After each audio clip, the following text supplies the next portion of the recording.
Welcome to my YouTube automotive channel. In today's video I have a 2010 Honda Ridgeline and I will show you which fuse to check in case your radio is not powering up or if there is no sound coming from the speakers.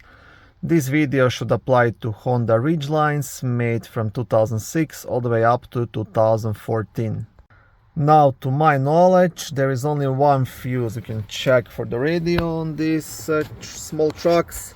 It will be located in a small fuse box in the passenger cabin just left of the driver's foot. So to access the fuses you'll have to remove this cover, and you can do that just by pulling it towards yourself and it will slide out.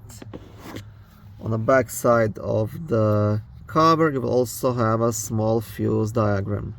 Okay, and the fuse you want to check, it's a fuse number 5, which is a 20 amp yellow fuse located down here. And this is the main radio fuse.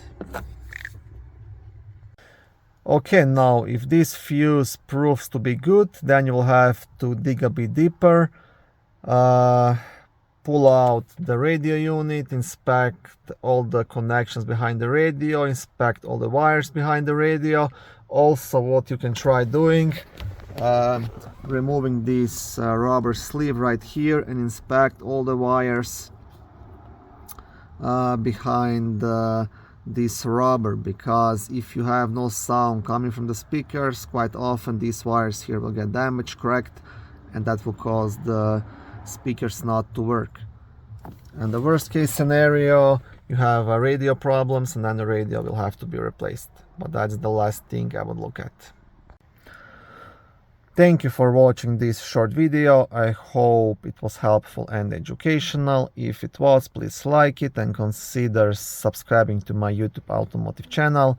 On my channel there is lots of how-to videos, do-it-yourself videos, car reviews, product reviews and other similar automotive topics.